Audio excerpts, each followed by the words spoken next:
Let's get started with some over-unders here because Vegas has some odds on where they think some of these favorite players of ours are going to go in rounds 1.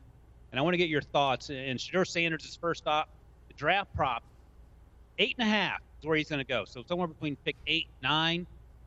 The New Orleans Saints pick 9. Josh's Cleveland Browns pick 2. So, Josh, I'll start with you. How far does Shedeur Sanders last into the first round? So I guess the question is, over, under, 8.5. What are you doing, over or under? I'm going to say over.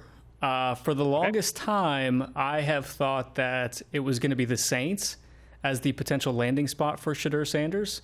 Now that the local media has kind of come out and said, hey, I don't think Shedeur Sanders is going to be the pick, now we're scrambling to find out where exactly his landing spot could be. The next possibility really is the Steelers at number 21 overall, Ryan Steelers. And honestly, I don't know that he's even going to be their preferred quarterback. So if he does not go there, then are we suddenly talking about the Giants, maybe the Browns getting back into the first round to pick up that fifth-year option on Shedeur Sanders? But at the end of the day, I think comfortably over 8.5 is the play here. All right, Emory, and then Traps, over under 8.5. Emory, what do you got? I'm going to go under, man. I think we got to keep an eye on pick number 5. And the reason why I say pick 5, that pick may be up for business. And so you look at these numbers, right? I just can't imagine 32 National Football League organizations will look at how much they tell us all throughout the season. You can't win without a quarterback. Man, there isn't a depth of quarterback in the NFL that can play. There's only 9 guys that can play the position. And here's someone that is the most accurate of all time in college football history since 1869. Since Princeton and Rutgers got together in some yard down there in middle New Jersey, this dude is number 1. So I just find it comical that teams are going to bypass a very good high-floor quarterback. So I say under 8. I look at pick number 5 being where things get real crazy. Go ahead. Yeah, I'm going to go over. Yeah, I'm going to go over, although what Emory just laid out does bring up a really good point that the beginning of this pre-draft process, we all thought that Shedeur Sanders would be a top 5 to 7 pick. And it's almost like as the draft process continued on, we heard about maybe some not so good interviews at the combine. Now it feels like the overwhelming support is going to be for him going after the Saints at pick, or either at pick 9 or certainly over 8.5. So it is really fascinating without playing any football games.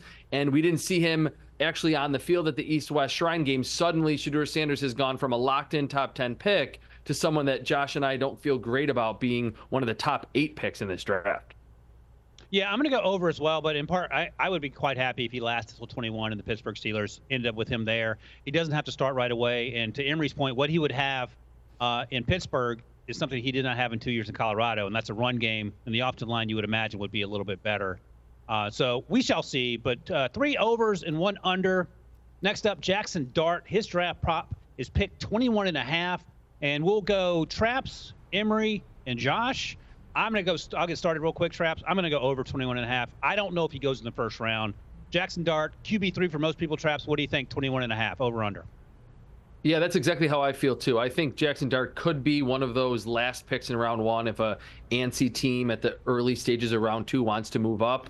But it does feel like he's the consensus quarterback 3.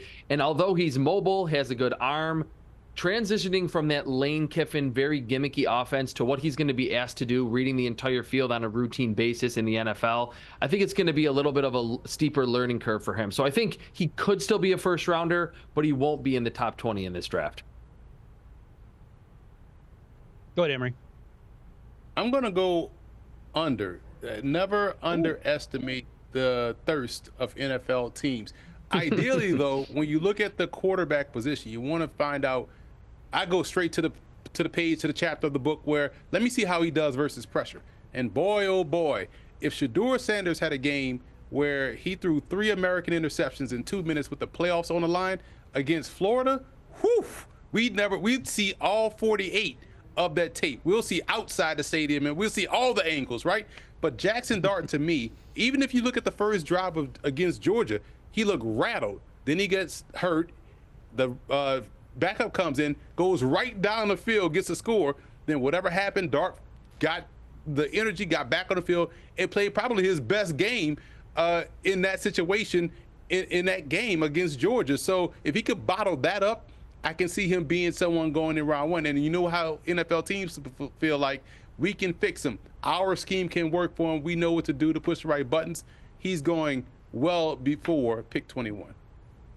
I'm going to take the over as well. I just don't think there's enough meat on the bone to take that number, because realistically you're saying it's going to be the Steelers at pick number 21 overall. And if Shedeur Sanders is still available, which we have discussed as likely at this point, then both of those players cannot be taken at number 21 overall if my math checks out correctly. So I think you could take both of those plays and feel very comfortable in where you sit. But for me, I'm taking the over on that one as well. I think it's more likely that a team begins considering him in a potential trade back up into the first round, maybe from the top of the second. So 2 quarterbacks. Emory's on an island with both guys. He thinks under for Shedeur at 8.5 and under for Jaxson Dart at 21.5. And Josh, I'm going to hold you to this. Give me a 30-second answer, because you just arrived because you were late. You couldn't show up on time, but whatever. As a Browns fan, my trade that I wanted to see most is Travis Hunter at 2 for your Cleveland Browns, and then they trade back up. They have to give up the 67th pick to get pick 20 and get Shedeur Sanders. Do you like the idea of that?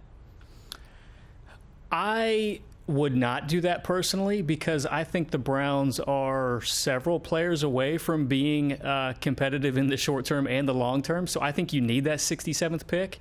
At the same time, you need a quarterback. So if you have a conviction about the player, yeah, absolutely make that pick. But for me personally, I don't think there's as much of a discrepancy between Sanders and some of those other players that we're typically mentioning as being quarterbacks 3 through 4.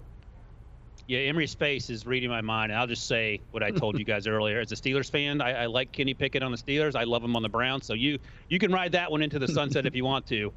Be wary of the cliff that the sun is blinding you from seeing right now, because you're about to go right over it. All right, we're going to take a quick break. When we come back here, we're going to hit some more of these over-unders.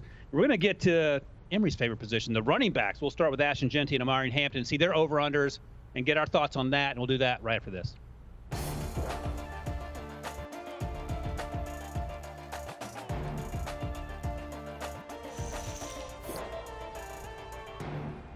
Welcome back to With the First Pick here. 2 days until the 2025 NFL Draft. Doing a little over-under the odds on some of these players, where they may go in the first round, whether we think it's too rich or not rich enough. Emory, I got to start with you, because we're talking about God position, the running back position. And Ashton Jeanty, Boise State running back, his over-under is 6.5. He'll get picked anywhere from pick 6 to pick 7, according to the Vegas odds here. Obviously, at pick 5, we have the Jacksonville Jaguars. Pick 6, we have the Las Vegas Raiders.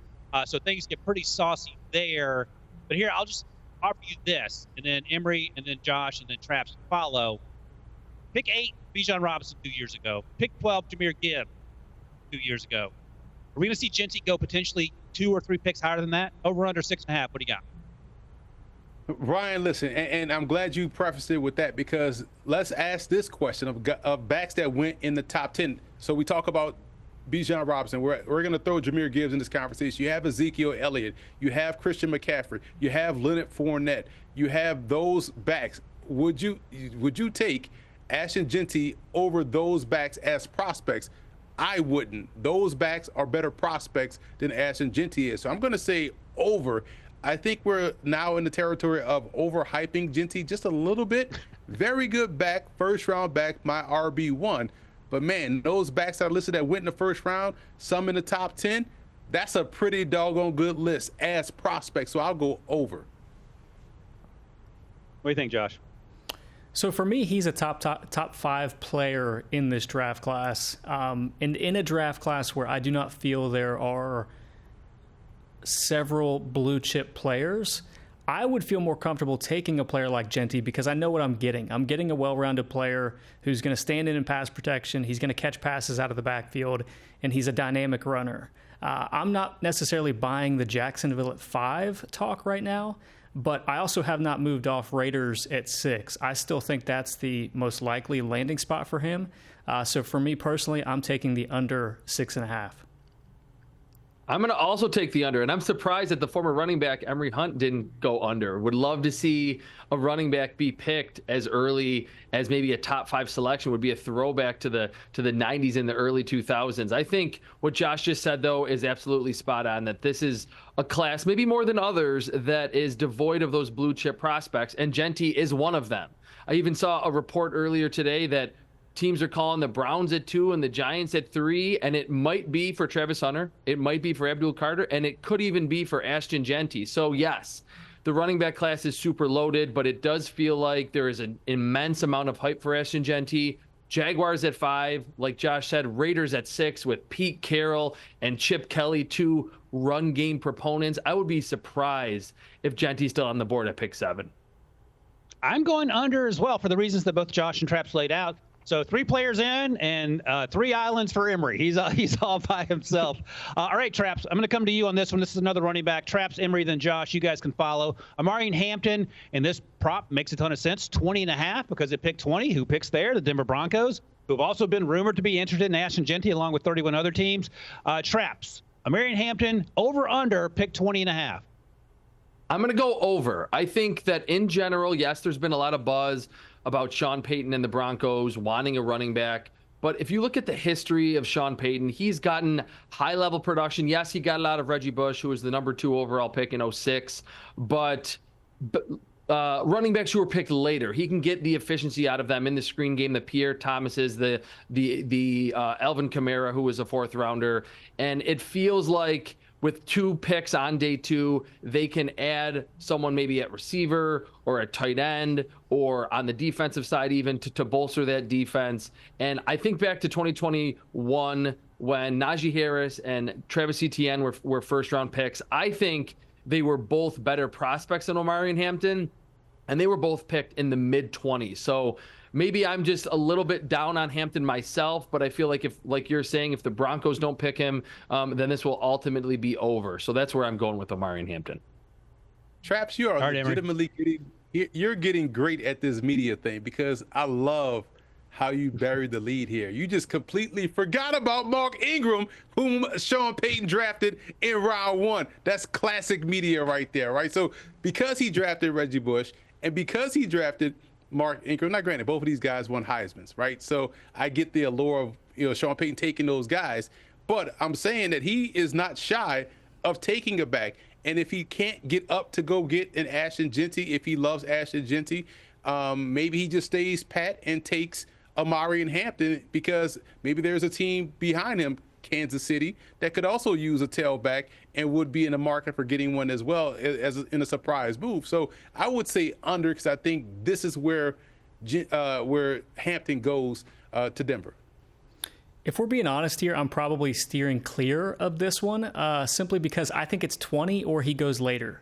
But to this point, I have been very stubborn in predicting that the Denver Broncos will be picking Omarion Hampton number 20 overall. So in theory, you would take the under in that regard. So I lean in that direction, but I would also steer clear of it because I think the variance of him going later is greater than him potentially going earlier at this point. So I'm going to take the under 20.5, but that one's a little bit more risky than some of the other propositions thus far. Yeah, Emory, Josh doesn't know how to play the media game. Trap's got the gold star for that one. Josh is trying to play both sides of the fence on that one. So this is a first. Josh is now on the Traps is on the island by himself. Emory, welcome to Josh and Ryan Island. I'm going under as well. So we just got a little bit of time left here. So we'll do rapid fire. Just give me a sentence or two on Tyler Warren, draft prop 10.5. At pick 10, we know obviously the Bears are there. The Jets are at 7. Is he going to be the first tight end off the board? So Josh, Traps, and Emory, give me 2 sentences. Tyler Warren, 10.5, over, under. I will go under. I think he is trending up late.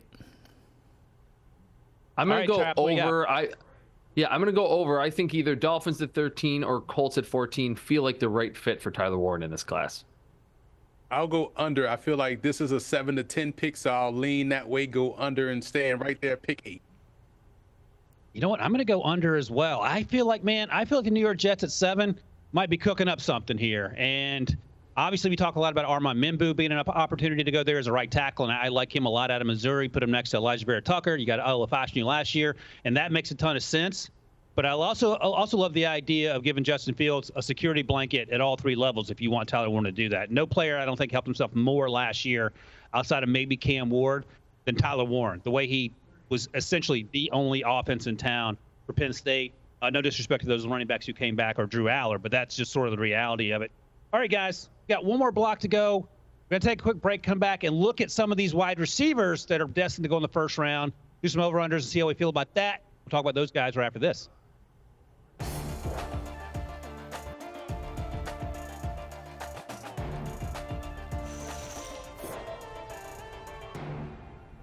Welcome back to With the First Pick. 2 days out from the 2025 NFL Draft. Let's wrap this thing up, guys.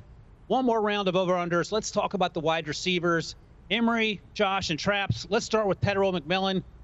I saw someone in the media that had Tet McMillan as their 50th ranked player. That seems bold. I have him a little higher than that. The over-under, according to the odds, is 18.5. I'm banging the under if anyone cares. Emory, Josh, Traps, what do you think, Emory? 18.5 over-under for wide receiver Tet McMillan out of Arizona. Man, I'm taking an under quickly. And here's the spot I like. You look at two spots, really, and then right next to each other, 6 and 7. We could see the Raiders look at their receiving core and say, you know what? We could probably get one of the backs in this deep back class later. But, man, this is an elite prospect at wide receiver we can have here in Tetairoa McMillan with our new starting quarterback, Geno Smith. We can also look at the Jets and say, hey, we can get another outstanding outside receiver to pair with what we have in Garrett Wilson. So now we know Justin Fields. We talked about how he had great success with Cole Kmet. DJ Moore had his best season of his career with Justin Fields. So now you give Fields two legitimate number one options. This is, I don't know if this is like smoke, but man, this seems extremely disrespectful for Tetairoa McMillan. Yeah, I'm with Emory. I'm taking the under pretty comfortably. He's just too good of a player to be available at 19 overall, which is where he would need to be for the over to hit. It's a lot easier to find teams in the top half of the first round that need wide receivers than it is to find teams in the back half of the first round. You can look as high as number 5 to the Jaguars, 6 to the Raiders, 7 to the Jets. You've got the Cowboys in there. I don't think he falls any farther than the Cowboys because that's just, an awesome pairing there with CeeDee Lamb. So yeah, I'm taking the under here pretty comfortably. I'm going to jump off the island and I'm going to join everyone on this one, but under with Tet McMillan in that, like you guys mentioned, there are even options that would be very sensible and would not generate a lot of criticism inside the top 10. Like Josh just mentioned, I think the Cowboys to move CeeDee Lamb into the slot where he is the most productive, let Tetairoa McMillan be that classic boundary X receiver would be fantastic. Even the Dolphins, if they're planning ahead for the future at 13, giving Marvin Harrison a running mate, with the Cardinals at 16. Even the Seahawks that have a bunch of slot receivers, Cooper Kupp, Jaxson Smith, and Jigba at 18 would make a lot of sense. So this is pretty surprising that over-under is 18.5. I'm with Emory and Josh on this one. All right, we're finally all on the same island. That's fun. Next up, the next receiver, Matthew Golden out of Texas, transferred from Houston, had a fantastic season.